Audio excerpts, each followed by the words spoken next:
इसरो ने चंद्रयान-3 मिशन का एक अहम पड़ाव पार कर लिया है। चंद्रयान से अलग होकर लैंडर विक्रम अब अकेले ही चांद की ओर बढ़ चला है। आने वाले दिन इस मिशन के लिए काफी अहम होने वाले हैं। ऑलमोस्ट हम अपने आखिरी चरण पे हैं और एक एक स्टेप अब आगे जो है वो बहुत ही ज़्यादा इम्पोर्टेंस रखेगा। हर दिन जो है इम्पोर्टेंस रखेगा। 23 तारीख का दिन जो है वो निर्धारित किया गया है इसरो ने, जब हम सॉफ्ट लैंडिंग करेंगे चंद्रमा के साउथ पोल पे। तो जैसे आपने कहा कि प्रपल्शन मॉड्यूल से विक्रम लैंडर जो है वो अलग हो गया है। यहाँ पर हमने मॉडल के माध्यम से इसको समझाने का प्रयास किया है। ये हमारा प्रपल्शन मॉड्यूल है। प्रपल्शन मॉड्यूल जो है विक्रम लैंडर को जो है कैरी कर चंद्रमा के आखिरी कक्षा तक लेकर आया है। अब आगे का जो सफ़र है, आखिरी 100 किलोमीटर का कुछ दायरा है जो वो हमारा विक्रम लैंडर तय करेगा। और अब ये 5 से 6 दिन का जो समय है, इसमें अपनी स्पीड को कम करना, अपने आप को सीधा करना, क्योंकि अभी तक ये ट्रैवल कर रहा था स्पेस पे। तो अब ये जगह की पुष्टि करना कि जो जगह निर्धारित करी है इसरो ने, जो जहाँ पर लैंड करना है, कि वहाँ पर कोई लास्ट मिनट कोई प्रॉब्लम नहीं है। उन सभी बातों को, उन सभी पहलुओं को अच्छे से गौर कर 23 तारीख को 5:47 पर सॉफ्ट लैंडिंग का प्रयास होगा। ये आगे आने वाले टाइम पर भी प्रपल्शन बहुत इंपॉर्टेंस रखेगा, क्योंकि एक तो ये हमारा लैंडर है, साथ ही साथ ये हमारे को इन्फॉर्मेशन जो भी हमारी विक्रम से इसरो तक पहुंचेगी उसमें हेल्प करेगा और एक तरीके का बैकअप प्रोवाइड करेगा कि लास्ट मिनट अगर कुछ प्रॉब्लम हो जाती है तो हम प्रपल्शन से संपर्क साध सकते हैं और विक्रम की कोई भी लास्ट मिनट प्रॉब्लम को जो है रेक्टिफाई कर सकते हैं। ये बहुत ही बड़ा एक एम्बिशियस प्रोजेक्ट है और भारत को इस ग्लोबल स्पेस रेस पर टॉप पर लाकर खड़ा कर देगा। इस बात की परिकल्पना ही जब से रखी गई थी तब से ये बहुत बड़ा मिशन है भारत के लिए।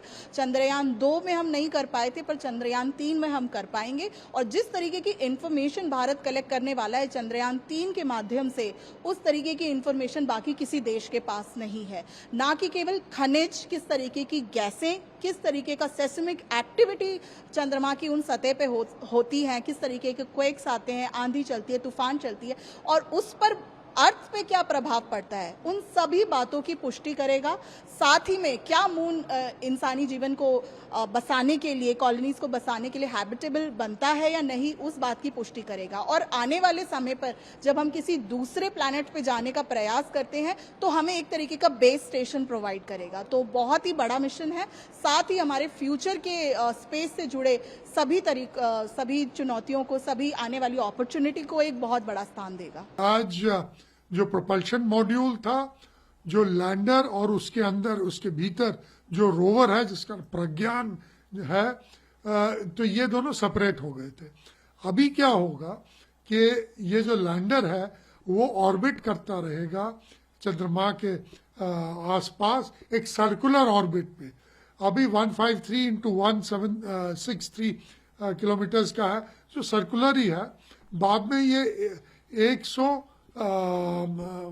इंटू 30 पे जाएगा, फिर वो धीरे धीरे से डी बूस्ट करेगा या रेट्रो फायरिंग जिसे कहते हैं वो करके, इसके थ्रस्टर्स जो है रेट्रो फायरिंग करेंगे, उसकी धीमी वेलोसिटी को लेकर वो फिर नीचे सॉफ्ट लैंडिंग करेंगे। तो यही आइडिया है। और उसके बाद ये रोवर निकलेगा और कुछ 500 मीटर आसपास जाएगा और वहां पर वो साइंटिफिक एक्सपेरिमेंट्स लूनार सरफेस पे करेगा। इस मिशन के पूरा होने से भारत कई देशों को पीछे छोड़कर रिकॉर्ड कायम कर देगा।